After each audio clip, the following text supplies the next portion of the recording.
Welcome back to Real Food Mental Health with Cody Cox. Today's guest is Dr. Evelyn Higgins, who is a globally recognized authority in health and wellness. She's the founder of Wired BioHealth and holds distinguished credentials as a diplomate of the American College of Addictionology and Compulsive Disorders, a diplomate of the American Board of Disability Analysts specializing in pain management, and a certified addictionologist. Throughout her illustrious career, Dr. Higgins has advised the U.S. Surgeon General, served as a team doctor for the 1996 Olympic Games, and had the honor of being an Olympic torchbearer. In 2021, she was named one of modern healthcare's top 25 innovators in healthcare.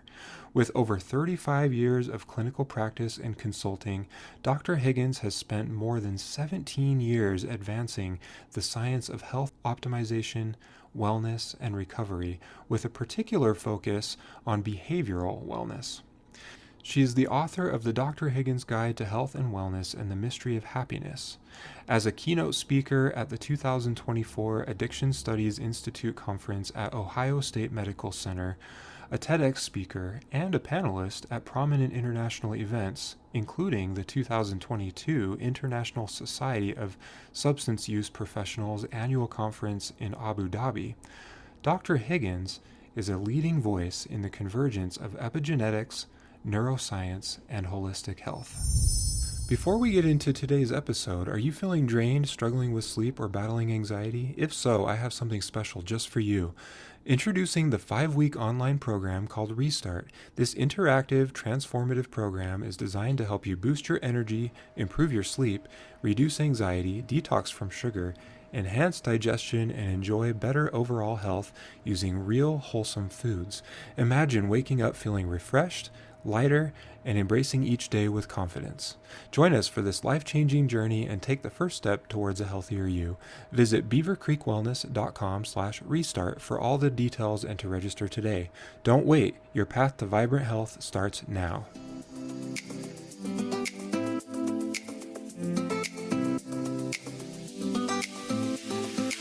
Welcome to the Real Food Mental Health Podcast, where we explore the powerful connection between mental and physical health.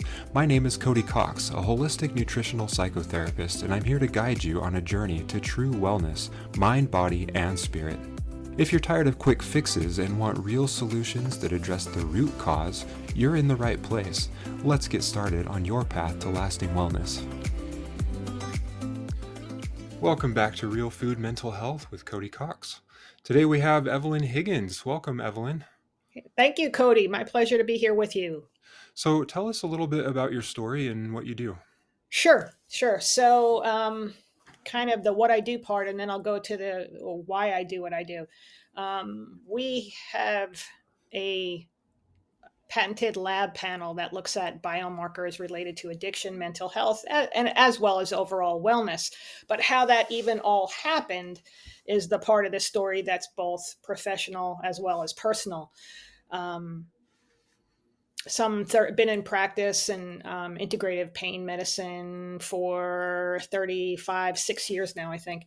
And I was seeing people really not getting the results that they should have been getting. And I saw people moving towards dependency on pain medications without getting the results that were intended for those pain medications. But I was in a rural setting, so I thought, maybe there's just not as many tools available in the area. After that, some 20 years later, I'm in an urban area, but I'm seeing the exact same pattern. I am seeing people now moving, though, from dependency towards addiction. And I'm seeing the random try this, try that approach and not getting the intended results. That was my professional side. Personally, I married a man who is an alcoholic who really had several addictions. And a year after our daughter was born, found out that he was adopted and knew nothing of his health history whatsoever. So now seeing these behavioral manifestations in him, having a child as a parent, I'm like, whoa, what do I need to be looking out for? What do I need to be proactive about as a parent? That's your job, So really started doing a lot more, got a terminal degree in addiction and compulsive disorders, and was trying to learn everything I possibly could about genetics as they're related to addiction mental health, because typically the percentage is much greater of the impact that genetics have when it comes to mental health, over 50%, and what was available to look at those things. This 20 years ago was really only, okay, started being able to measure brain chemicals, neurotransmitters, things like serotonin, dopamine, epinephrine, norepinephrine, phenylethylamine, glutamate GABA, the whole shebang. But then it was only in like tail end of 2015 that became available to look at what we call SNPs, or promise this will be as science as we get here, single nucleotide polymorphisms. And a polymorphism is simply an error or a variant in someone's genetic coding. So being able to look at that says, wow, after we mapped out the human genome 2003, now we can actually use this information to help an individual in their life. So literally, we can get a blueprint of what someone's DNA is. Your DNA, right? Here's your cards, play them out. This is who you are. Absolutely. But to me, Cody, and maybe I'm partial here, but the most exciting part of science is epigenetics, because we now know we can change the outcome by the environment of how those genes play out. That's huge. Huge. And knowing that these genes can be turned on, can be turned off, the expression can change. Now, this gives the power back to us, right? Here's your cards that you were born with. You have nothing to do with that.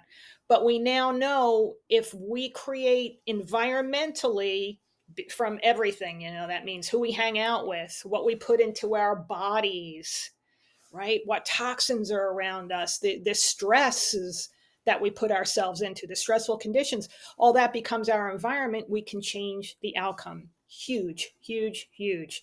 And to me, that's what I want everyone to be able to hear and walk away with, like, wow, you know what? Maybe I wasn't dealt the greatest hand, but that expression of that hand can change. Yes, I love epigenetics too. And as you were talking, I was thinking about just my experience in graduate school. We weren't taught about genetics at all, or their role in mental health.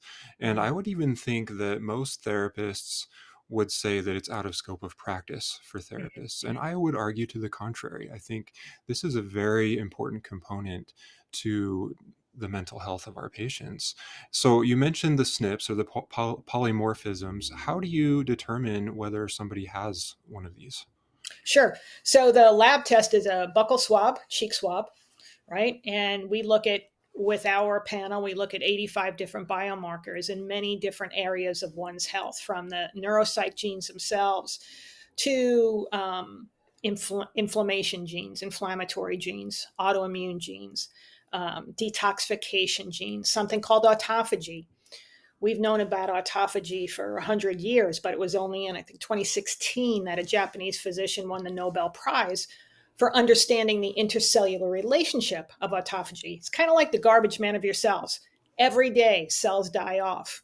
That's normal. They're supposed to. Every day, mitochondria die off. Normal, supposed to. But we have to have a way to get rid of that. If we don't, the garbage just adds up in our body, and it's going to affect all the other cells around it. The analogy I use is, what if you went on vacation and you forgot to take your garbage out for a week? When you come home, your place is going to smell, right? And it may even affect your carpet, may even affect your furniture, your clothes, right? So this is the same thing that's happening in your body. So we look at autophagy, we look at mitochondria, how our body makes energy. In the psychotherapy area, if someone said to you, I would imagine, Cody, like, just not feeling the way I used to feel, kind of depressed, actually. I don't know if that's the word. Don't feel like going watching my kids' games or going out and having fun, just kind of sitting on the couch. Well, is that because our levels of serotonin or dopamine or epinephrine or norepinephrine that can all show up as clinically depression? Or is it that our mitochondria isn't making energy, And that gives us that feeling of I could care less and I want to sit on the couch, right? So we Mhm. have so much validation through the science of it to say, here's what we need to work on, here's what we need to target to then do the heavy lifting that you do as a therapist of, okay, let's look at the behaviors and how are we going to deal with those. But to address to your point of you think that the physiology does play a role, I couldn't agree with you more. It's all of it. We're biopsychosocial creatures. It's all of it. I was just going to ask if you're familiar with the biopsychosocial model of Yeah. therapy. Sounds like you are. And I feel like I say this a lot, but my approach is more of an emphasis on the bio part of the biopsychosocial, where in conventional graduate school for therapists, at least, we tend to focus more on the psychosocial, which isn't bad. It's just not all of the picture. Right. And so, as we focus more on the bio part, we do the testing to determine whether or not we have these polymorphisms, or kind of assess what our epigenetics are looking like. We can help address that bio piece that is Right. so often missed in conventional therapy. Right. And so, I was doing a little bit of research on the work that you do, and I know you've been on many podcasts. You've written several books. Tell us, what is the prescription for life? Okay. See, now we're getting into my sweet spot, Cody. That's the stuff that I like. It's looking at what I call the four pillars of health: our physical health, our emotional health, our intellectual health, as well as our spiritual health. And they all kind of build on each other. And having the physical health as the first component, because that's, believe it or not, really the most direct place we can change. It's a plug and play situation of, if you're not, let's just use really basic examples. If you're sleeping 3 hours a night, you're going to wind up sick. Telling you that flat out. It's how long it takes for you to get there, right? If you have a horrible diet and you think mac and cheese is a vegetable, right? You're going to wind up sick. How long does it take us to get there? And under the physical pillar of health, too, would be looking at our genetic makeup. We all have strengths. We all have weaknesses. Some people think they have no weaknesses, right? We all do. It's part of the human condition. But it's identifying what those are. And then what those can do to you is what matters. So, physical health. If we don't have our physical health, we won't have optimal emotional health. It's not going to happen. We have to have the basics there to then build upon our emotional health. The healthier you are in your physical physiology, the healthier opportunity you have to be emotionally and mentally healthy. Then intellectually, and I'm not talking about, an IQ score, I'm talking about someone who's healthy is more apt to be curious, more apt to be creative, more apt to take that daily walk outside in nature with wonderment. And all of those things are so healthy for us. And then we get to the last pillar, the spiritual pillar. If you don't have all of those components in place, you have no idea what we're talking about, and don't even care about getting to that place, because you don't think any of that even matters to you. You think you are the beginning and the end, the alpha and the omega, standing there looking in the mirror, and that's all there is to life. And you're missing out on such a large part of life when Mhm. you that's all you see. So all of these things build on each other. And it really is exciting for me to see people walk through the different parts of their health and get so much more out of life. To me, life is a gift that we've been given.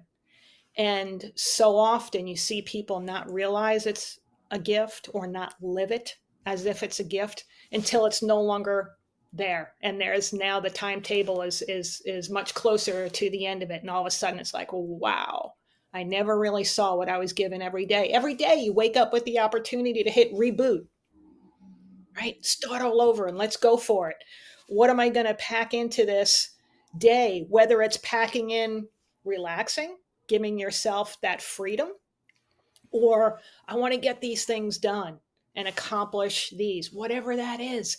So that's really, and that's when we, you get into the discussing of what's important to an individual, um, all the different aspects of it. But it's those simplicities of the four pillars of health that all build on each other. And that physical aspect of it has to be the foundation of everything.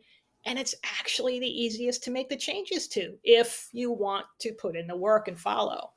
Yeah, and it does take a lot of work, and Sure. that's the issue that I run into with a lot of people, and I tend to see a lot of university students, so Mhm. part of it is just the social aspect of their lifestyle, part of it is their budget. They don't have much of a budget for groceries. Yep. They typically do have access to, like, a gym. They can go and Mhm. exercise, but that's mostly it. And so I love too, you mentioned in one of the pillars is the spiritual pillar. And that was one thing that was not really talked about in graduate school too when I was training to become a therapist. And in fact, I was thinking, I've been practicing for many years, and only once have I ever come across a training that was about spirituality in mental health. And so it's not something that's talked about enough.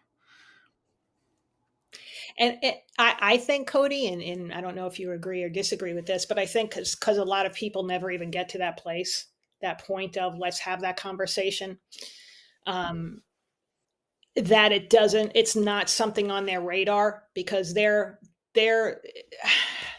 I mean, how many people live their lives just on the merry-go-round, right?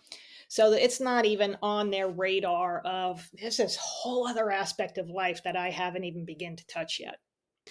Yeah, and I was thinking about, I mentioned how I work with university students.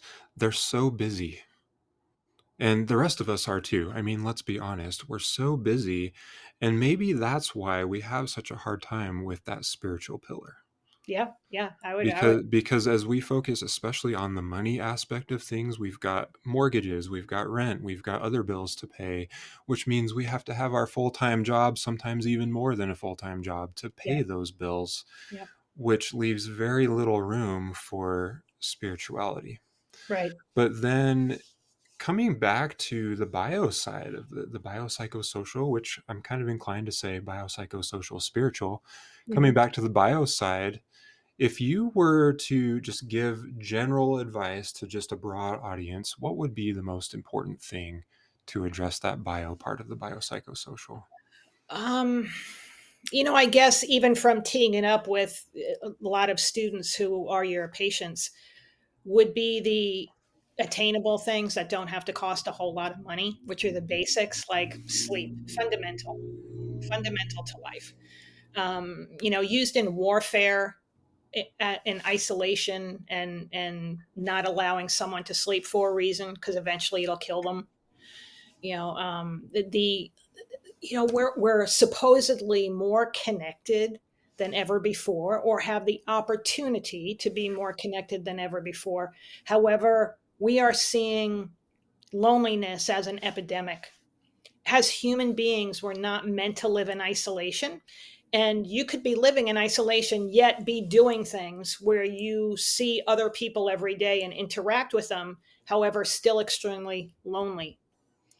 So, those like basics, moving your body every day. We have to Mhm. move our bodies every day, and not just to keep our joints healthy and able to move, but because that helps our mental state.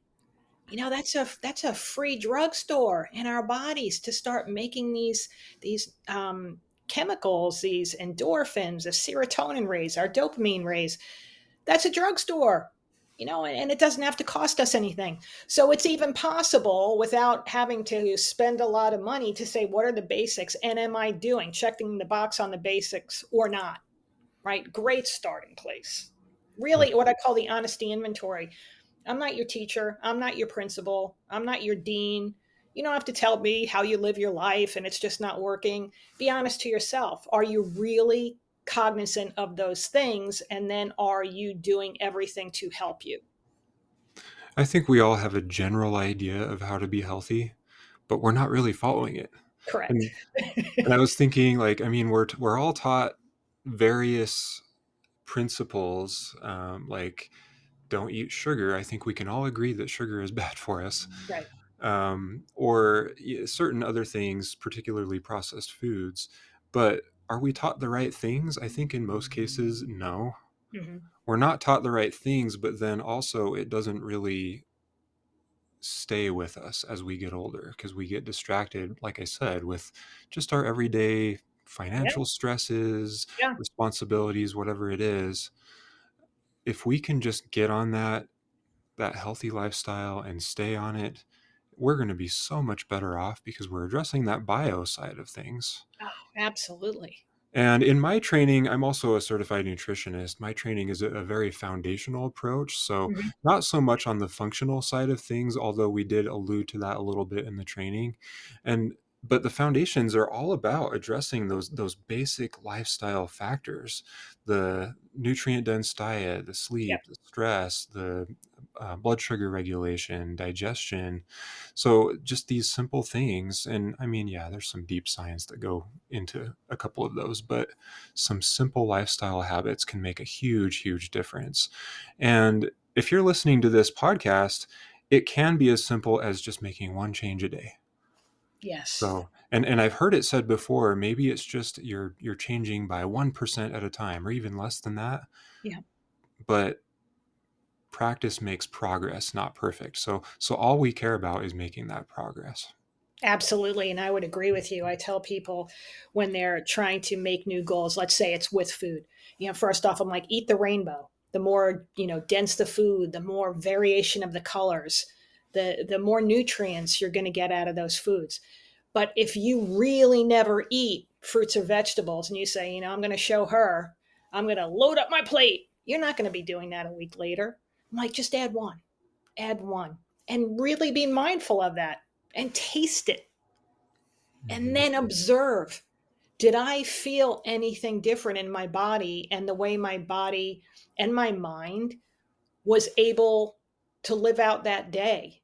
If you start changing your diet in a much healthier way with better nutrients, you're going to feel different physically, emotionally. You are going to feel different. And then that's up to you. It's like, whoa, some people become a little bit like, I don't know about feeling this good. Like, what's up with this, and backslide a little bit. But it's one step forward, two steps back. As long as you keep moving in the right direction, you can change those habits. Not easily, it's work, but they are attainable to have changes positively. Now, what would you say to the person who is following those things? Maybe they're eating a whole food diet, very clean. They have a fairly clean environment. I mean, none of us are perfect at that because we can't totally control our environment. But Right. what would you say to the person who's following those principles and they're still not feeling better? Is that coming back to the genetic testing and Yes. the things that you were mentioning earlier? Yes, absolutely, Cody. Great point you bring up. The term methylation, way overused on the internet. If you looked it up, it would be like the MTHFR gene. If you Yeah. have a problem, you're like, forget it. You might as well just throw in your chips now. So I call Dr. Google. Better than half of the information isn't even correct. But we look at methylation, and people say, well, I did a 23andMe test. I call that a recreational test. What we do is a clinical test. They look at one gene for methylation, the MTHFR. We're looking at 14 genes having to do with methylation. Why so many? Because if we were it's a very complex process, methylation, but if I just gave an umbrella of what it does, three main things: it optimizes your DNA. So that alone, you need to be methylating. It also detoxifies your body. As you said, a lot of things aren't within our control of what's out there that we're assaulted with every day. But if our body is able to detoxify, that's a normal process for our body every single day, with our liver doing the hardest amount of work between 2 and 4 a.m., processing all these toxins, getting rid of them. And then last of these three things that methylation does, optimizes our DNA, detoxifies, allows us to absorb nutrients. So you could be eating the healthiest diet ever, But if you're not absorbing the nutrients, you're not getting what you need for these biochemical pathways to work most efficiently. If you're not absorbing, we're going to wind up with a lot of health problems.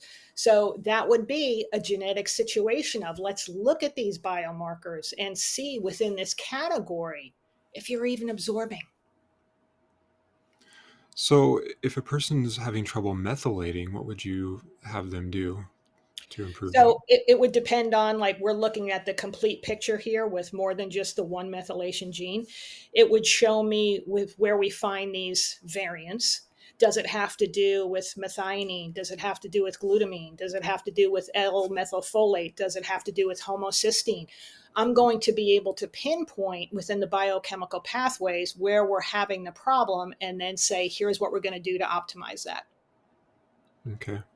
And how about absorption? Like, what would a person need to do to improve absorption? So it would be an overall, are you methylating or not? Where are the problematic areas and address those problematic areas?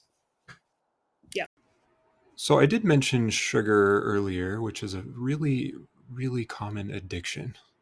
And I think there are a lot of us who we eat it every day. And I mean, there are other things too that are super common, like I would say caffeine as well. But as we get into um, proper methylation, proper absorption, how does this play a role into addictions? actually, sugar is one of a sugar addiction is almost like a beeping red light of what else is happening in your body. What biochemical pathways are not working efficiently? Because so often, what goes hand in hand is that sugar addiction and addiction itself being other substances.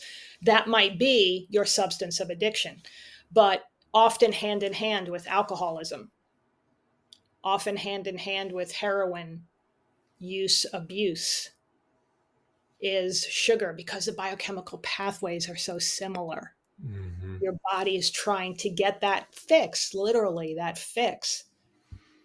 You're Yeah, trying to get that dopamine spike, and exactly. over time, you build a tolerance for it where you're getting less and less of a spike, which Hence, perpetuates that addiction, right? right. And we also have process addictions. So I work a lot with pornography addiction, for Yeah, example. And a common thing that I've noticed for pretty much all addictions is that it's a form of self medication. correct. Yep, totally agree. And so, what would you say the root cause of addiction actually is? So it's not one gene. This is the porn gene. This is the alcohol gene. This is it's not that. It's all of the information together.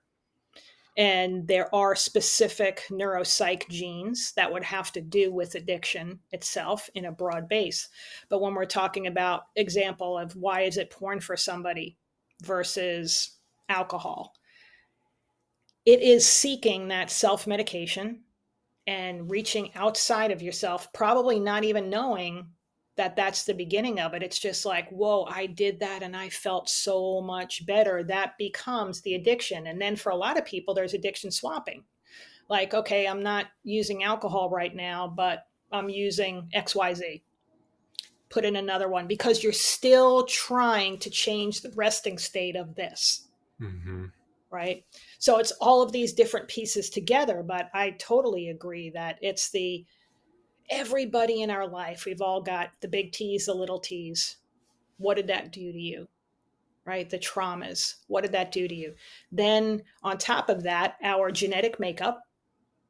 What's our genetic makeup? Do we have weaknesses in perhaps the MAOA or the MAOB gene, the monoamine oxidase A and monoamine oxidase B, which has clinical correlations of addiction, of impulse control, of easier to have aggression.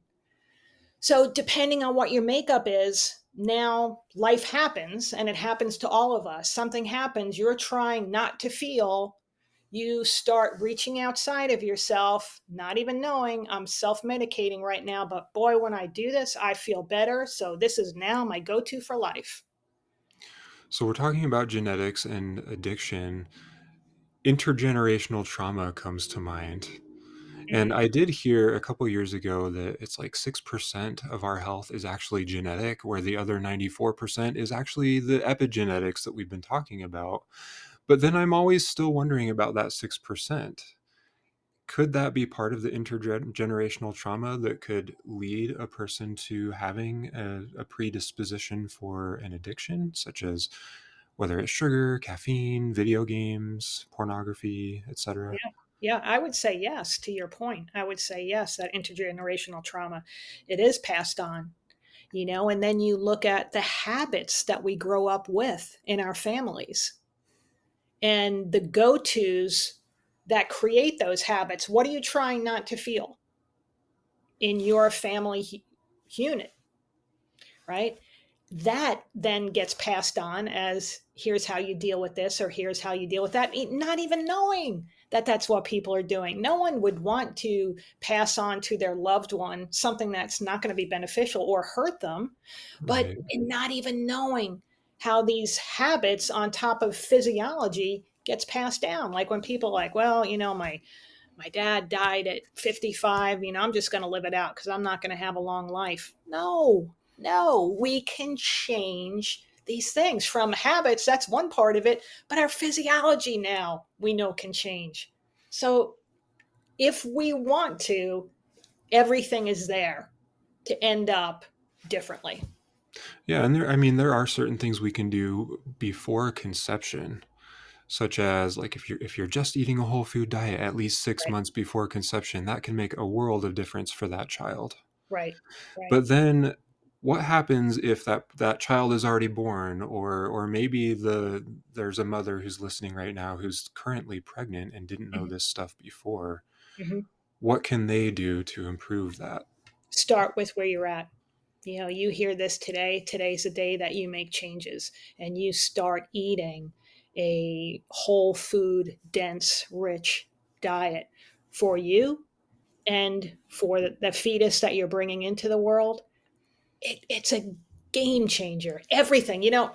Cody, one of the things that I always say is there's not a single cell in our body made up of a pharmaceutical. I'm not anti pharmaceutical, but there's not a single cell in our body made up of a pharmaceutical. Yet when we have a problem, that's our go to. What pharmaceutical should I take? Every biochemical pathway in your body is made up of enzymes, vitamins, minerals, all of these things that make up our cells. So you have the opportunity today. You heard Cody's podcast, you hear it today, and you say, okay, today's the day I'm going to make a change.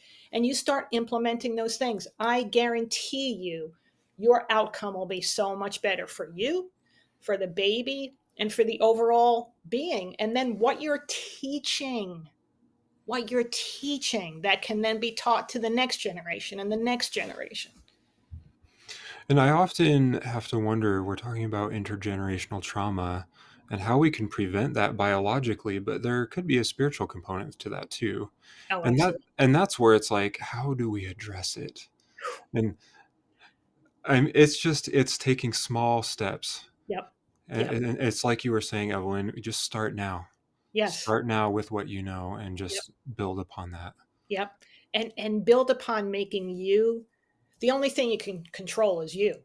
So make you the best you, and then everything in your periphery has an opportunity to be a better whatever fill in the blank, right? Mhm. As the result of you bringing the best you to show up every day.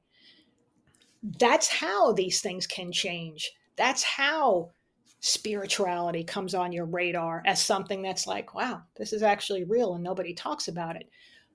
Living a different life is possible. Does it mean it's easy? No, it's work.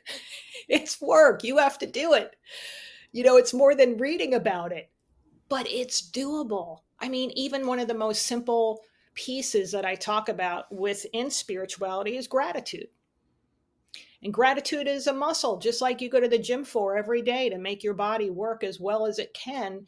Gratitude is an opportunity to make your life the best it can be every single day. But it takes practice of doing it. I mean, I journal every day. Sometimes I'm human like everybody else. And I'm like, I fall off the bandwagon of my journaling. I'm like, man, life's just been a little bit harder these last couple days or week. And I'm like, I stopped journaling. What is that doing? It is creating a mindset of positivity, the smallest thing that you can find. What are you grateful for? If it's nothing other than I got out of bed, and some people think that's a loss instead of a win, right? If that's all you can say for the day, then that's it. But it's a habit of looking at what good things are happening instead of what bad things are happening. And that snowballs to more good things and more good things. And then it's like all of a sudden, gosh, everything's working out right for me. Why? Because that's your mindset of what you believe is possible and obtainable in this world that's not always easy to be a part of. Yeah, and I love that you brought up gratitude journaling because it can be as simple as just listing 3 things a day that you're grateful Yeah, for. I exactly. think a lot of the time I will recommend that to people. Just say, "Go home, Yep. write down things that you're grateful for," and they just seem so overwhelmed by that idea. It doesn't have to be long paragraph form. I Right. mean, it can be if you want it to be, but Right. it could just be writing 3 words Exactly. and then closing your journal for the day and waiting until the next day to add more to Yep. it. Yep. What would you say to the person who maybe they were born with fetal alcohol syndrome or some other substance was in their system during development? That it can change. It can change. In fact, I presented to in Abu Dhabi 2 years ago to the International Society of Substance Use Professionals a case where we had a child who, when we saw her, she was 4, born neonatal alcohol syndrome, born with alcohol, born with meth in her body, born with cocaine in her body. Almost didn't make it, coded 3 times in the hospital, everything imaginable, to fighting to have a life for this kid. She was in the foster system. Parents reached out to us. Long story short, we did the labs. They started doing everything. They reached out to us after she was being kicked out of her 3rd school, I believe, for behavior. Her academics were horrible. We have her records from independent third party in school of the testing that they do every year, and where her reading went from here to here, where her math went from here to here. So academically a different kid, as well as socially. By the end of the school year, she got the character award for her school. This kid, who was on her way to nothing but problems for the rest of her life, and not her fault, right? This is how she came into the world. Not fair. Yet this was her reality. Her parents are like, okay, we need to do this, see what we can do to make changes. And now she's 8 years old. So you think of this child, how many people she has the opportunity to interact with in her lifetime in a positive way, versus had she stayed the other way in a very negative way, the amount of lives she can affect in a better way. That's a win for everybody. Often I come across quote unquote treatment resistant Mhm. patients Yep. who maybe they're just totally unmotivated to even make the smallest change in Yep. their life.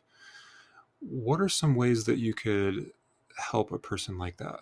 Sure. So, first case I think of in our treatment resistant major depressive disorder was a woman who was in her 60s who came to us, had been on SSRIs for like over 3 decades, family genetic history.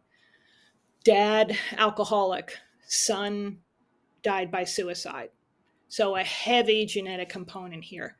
And it wasn't for lack of trying. She was on the try this, try that, double this, half this, move it to that one, not because she wasn't wanting to live a different life, just hadn't found out what to do.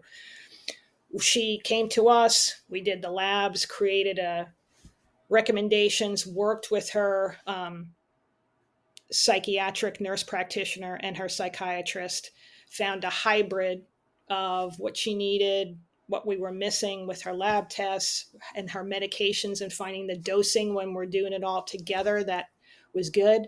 She wound up, I mean, she was a sad sack.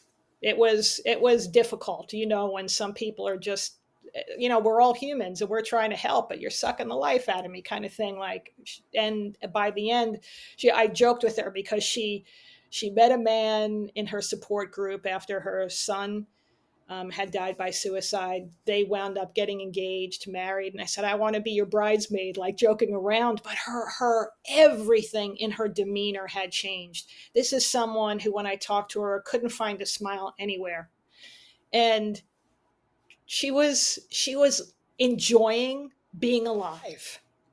That's that's a game changer. That's what I hope everybody can find. Yes. And Yeah. yeah, it takes work. It's like you were saying earlier. We can't outsource our health. We Yeah. have to do it ourselves. And yeah, sometimes it does make sense to hire a practitioner to kind of walk us through what to do, Mm-hmm. but we have to be the one who does it. Yep. Yep. And it can be challenging as we treat children because the parents have to be in on that too. Sure. Sure. Yeah. But as long as they are, we can help them Yeah. in profound We ways. made me think of we had a grant with recovery high schools in Florida. So where kids that just can't go to a traditional high school because of their addiction history and not an environment that they need to be in. So they have these recovery high schools. We did with all of their students this really big project. And a big part of it was working with the families too. Not just we obviously we did the labs. That was the center point of what we're doing. Let's look at the genetic part of this. Let's create a plan unique to you. Over 8 billion people in the world with 8 billion different sets of DNA, yet we're treating everybody exactly the same and wondering why we're not getting the results. But then it was working with the families too, because it's all of it. That's this kid's environment. They are still at the Mhm. age where they're living at home under a roof. And if that's not a pretty place, you're going to be looking to feel different every day. I became a therapist with the intention of going into marriage and family therapy. Mhm. Tried that a few times, and I was like, no, I think I like working with the individual who has autonomy over Right, themselves. right. But there are clinicians who have a gift, and they can work with an entire family at a time. Mhm. Mhm. And I do think that's an important part of the treatment too, because it's like you said, it's part of the environment of the child, but I would also say it's part of the social health of the child. Yes, absolutely. Absolutely. So I watched a video of you on, I think it was on your one of your websites, and you said it was something like 54% of America has depression and Mhm. or anxiety. Yeah, yeah, But those are just diagnosed cases, right? And I think the statistics are often very skewed because they're going off of what's officially diagnosed, correct. usually reported by insurance companies, right? There are so many more cases that are unreported. Even those who are getting treatment and not using their insurance Yep, might still be diagnosed, but it's not reported not in the reported. Yeah. statistics. So if you were to just throw out a number for all of the actual cases, diagnosed, undiagnosed, what would you say that is as far as people in America with depression and anxiety? 75% north of that. And It's and most of us. it's most of us. And Yeah. and interacting with people every day and seeing the sometimes difficulty of doing that, it's no shock. That we just use the number 75%. Every 3 out of 4 is like, oh, wow. But that one was the greatest interaction, and that's enough for me to keep on going, right? Yeah, that's diagnosed. So when we're looking at all the underdiagnosed cases, as you say, Cody, and the ones that aren't reported to insurance companies, they're for whatever reason off the grid there. It is astounding. Astounding. And this isn't me coming up with this. This was a Kaiser study post pandemic of where that data came from. And I say it's very real. I mean, very real. And imagine how that affects everybody's behavior. Sure. So I have a background in sociology, so I'm really interested in like the statistics and the Yeah. social aspects of these things. And I also studied criminology a little bit. Mm. I'm not sure what the statistics are on crime rates currently, but I would imagine things are getting worse. Do you know anything about that? I don't know the data, just my lived experience. I would say for sure there's a lot more crime. People that probably would have even never thought about that idea crossing their mind today because there's just so much going on that everybody's just trying to get through it.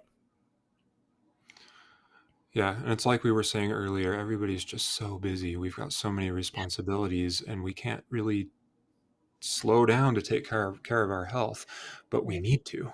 We need to, because without that, we have nothing.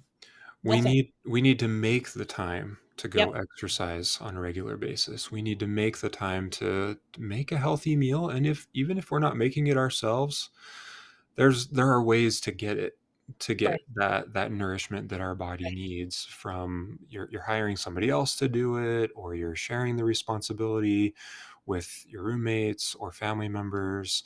There are different ways of getting the nourishment that you need, Absolutely. whether biologically, socially, spiritually, genetically. Yeah, it has to become a priority, just like everything else that you feel is non-negotiable in your life, your studies or your job or your whatever. It has to become that important. And we all could say, yeah, but you don't get my life. I don't have the time. And it's all justified. I get it. It's prioritizing. So as we come up on the end of this episode, I'm going to ask you just one question. If Sure. there's one thing that you would suggest people do to change their health and wellness, what would it be? I'd say to really start being honest with yourself of where you are when it comes to your health, because health is more than simply the absence of disease. That concept is like, what? And we're not healthy one day and sick the next. It's all the living that we're doing in between there that brings us to either end of that spectrum. So to really do an honesty inventory and say, where am I in my health? I think is a great beginning for you after hearing this podcast to say, let me be honest with myself. Where am I of all the things I just talked about? That's a good point. Health is more than the absence of disease because when we think of it as the absence of disease, it's almost implying inaction, Right. Exactly. right? Yeah. And so instead, we want to actually take that action to do the things that we know will contribute to our overall health. Yep. One last thing, where can people find you if they want Sure. to work with you? Sure. Wired Biohealth. So go to the website, wiredbiohealth.com, wired for addiction with the word for, FOR, addiction.com. Peruse the websites, even do a complimentary 15-minute consultation. Let myself, one of our clinicians, know what's going on with you. And is this going to be something that benefits or point you in a different direction? But take the action step, kind of what we're talking about here today. We can think and we can overthink and never take a step in a positive direction. Take the action. Yes. Yeah. Awesome. Thank you so much, Evelyn. Thank you, Cody. It's been a pleasure. If you enjoyed this episode, make sure you leave a review. That really helps me out. And also subscribe to the show wherever you listen to your podcasts. Real Food Mental Health is intended for informational and entertainment purposes only. The information presented on this podcast is not intended to replace any medical advice, diagnosis, or treatment. While I am a healthcare provider, I am not your provider. Always seek the advice of an appropriate healthcare practitioner with any personal questions you may have regarding a medical condition. Never disregard professional medical advice or delay in seeking it because of something you have heard on this podcast. Reliance on information provided by this podcast is at your own risk.